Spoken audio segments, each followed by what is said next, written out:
First of all, I think Mizzou is under your leadership, John, just a fantastic job. I'm fortunate enough to be exposed not only to Mizzou but to other schools, both because I'm an alum at GW and with a Harvard MBA, and my other son goes to USC, and we've had that conversation. But the point is, I'm exposed to a variety of schools because we recruit kids from there, because so many of my team have gone to other schools, and I'm actively involved in not only at Mizzou but with a couple of others. And the work that you guys are doing is truly fantastic. Thank you. You should be very proud.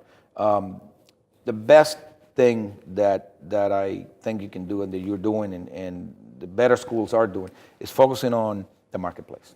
What are the skills that are necessary? What mental training is required? It's not just the subject matters. Those are very important. I mean, we want accountants that know how to account. We want marketers that know how to market. We want management people that understand management, human resource graduates who understand the laws and the regulations and the trials and tribulations of the human resource world. So clearly the subject matter is of great importance. But beyond that, it is a way of thinking. It is a way of paying attention to what's happening in the broader marketplace. I don't envy leaders in the world of academia like you are and the things that you have to deal with.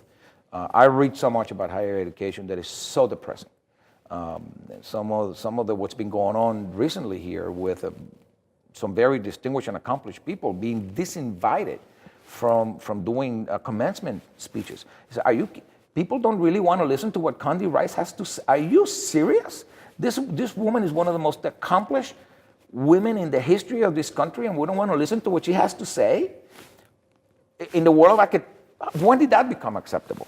That 20 or 30 people can send a letter and say, well, we don't agree with her participation in some conflict or another.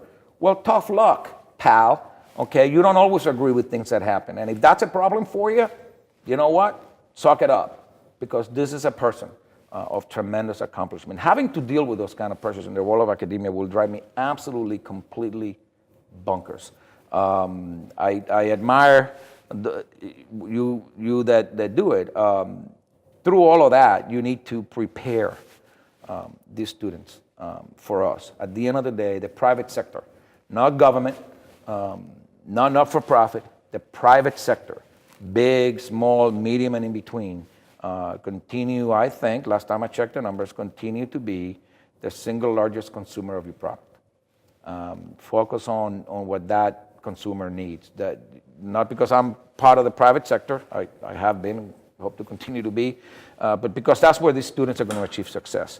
The success of our country is largely dependent on how well prepared these students are when they hit us, and how well prepared we are to accept them. That role that higher education singularly plays in our society is critical, and to allow some of these other influences, frankly, it's disturbing. And one of the things that I so like about the schools in the core of the country is that we seem to be able to filter out that line noise a lot better than some of the schools on the coast. Because interestingly, how some of these issues that surface in schools only the coast, but not in the core of the country.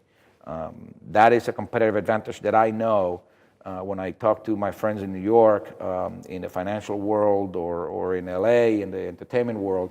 I know that is a competitive advantage to the core of the country that we are increasingly being recognized for. Hugely important.